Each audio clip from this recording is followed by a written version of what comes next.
Jimmy Carter was as close to being a Renaissance man as any president entering the Oval Office in modern times.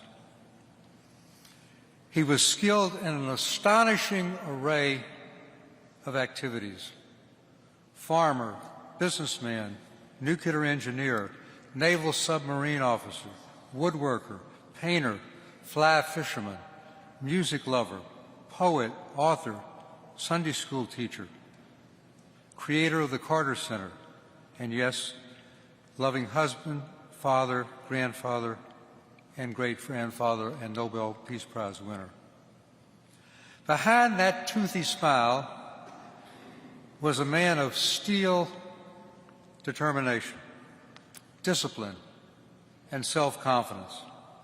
In 1974, when he was governor of Georgia, I suggested that if he ran for president and won a few Southern primaries, he might get lucky and be the vice presidential nominee for regional balance. With his broadest grin, he said, "Stu, I've already decided to run, but I will be the Democratic nominee for president, not vice president."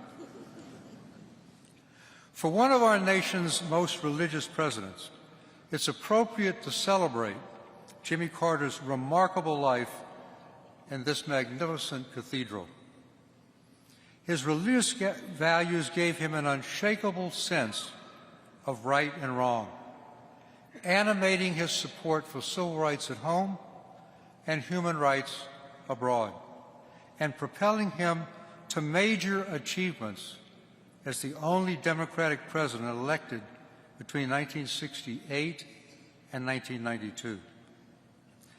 His faith brought integrity to the presidency after the Watergate and Vietnam eras.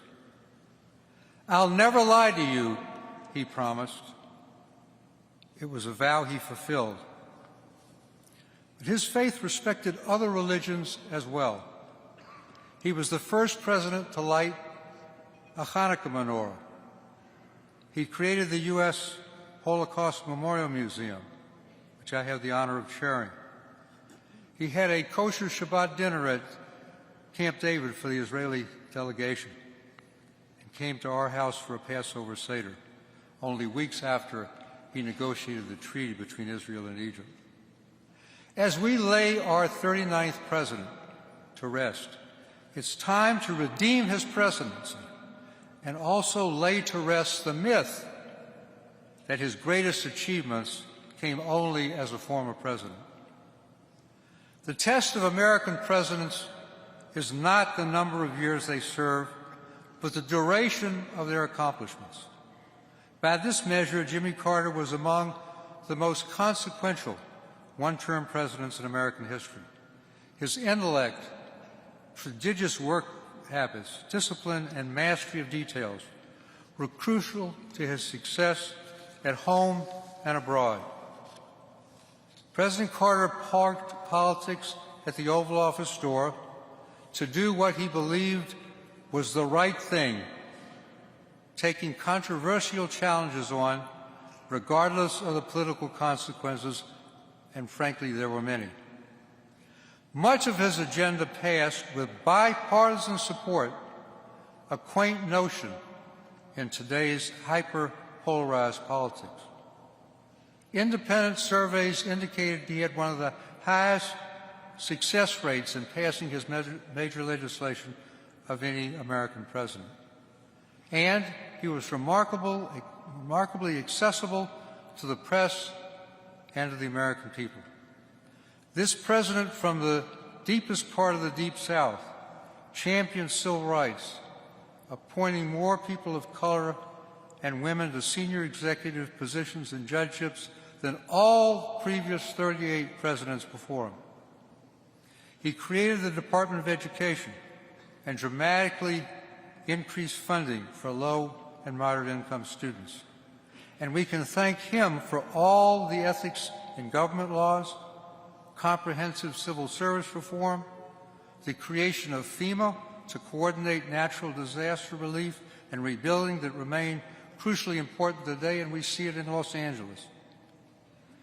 Jimmy Carter was also the greatest environmental president since Theodore Roosevelt, adding 80 million acres in Alaska to the national park system. And his Global 2000 report forecasts climate change. His energy bills were critical to move our country from dependence on foreign oil to energy security. We are now, as a result, the largest oil and gas producer in the world. He provided the first incentives for conservation and inaugurated the era of clean energy and symbolized it with solar panels he installed on the White House roof.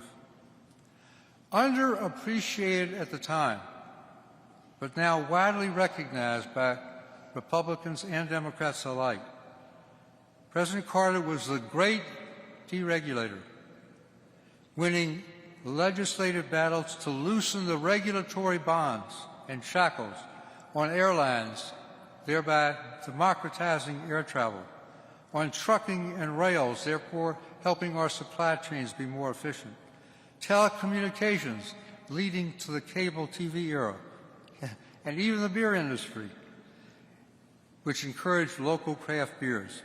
And he did so without compromising health and safety.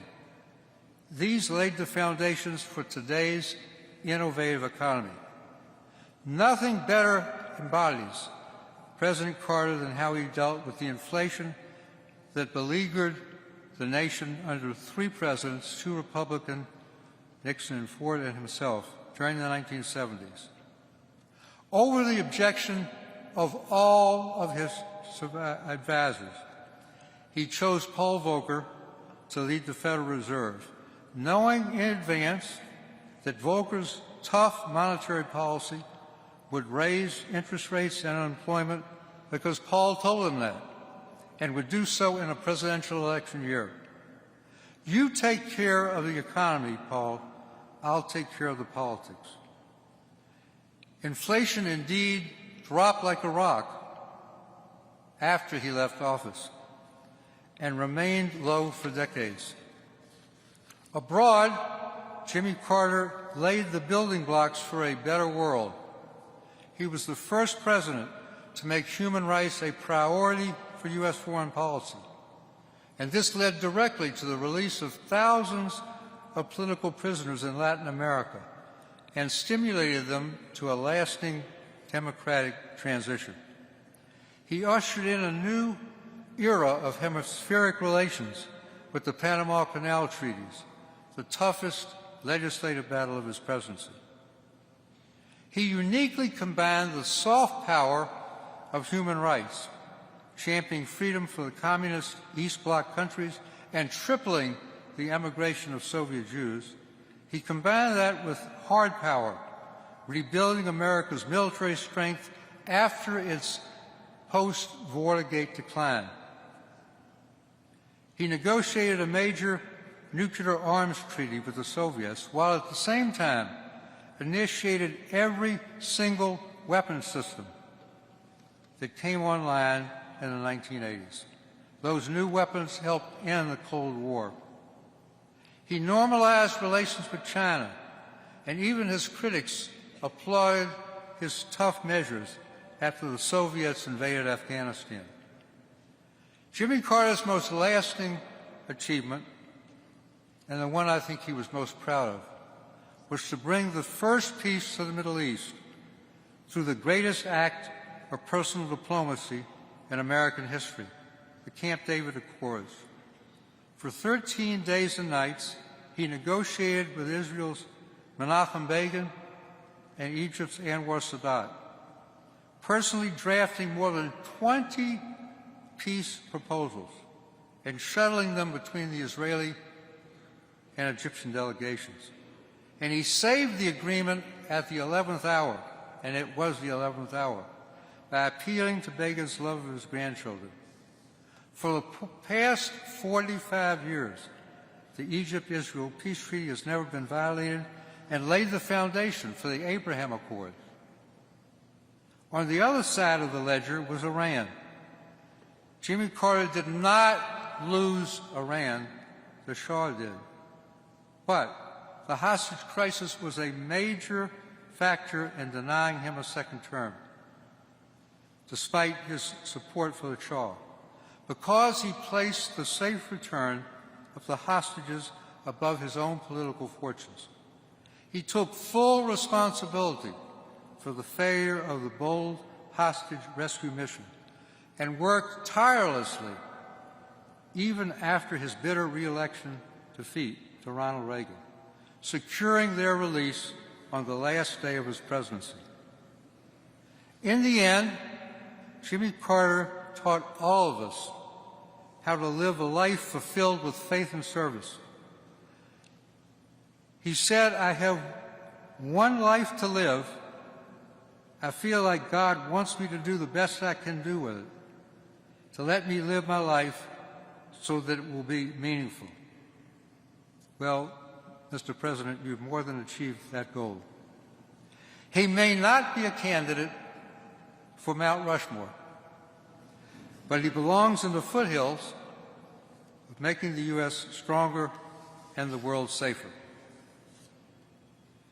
Jimmy Carter has earned his place in heaven, but just as he was free with sometimes unsolicited advice for his presidential successors, the Lord of all creation should be ready for Jimmy's recommendations on how to make God's realm a more peaceful place.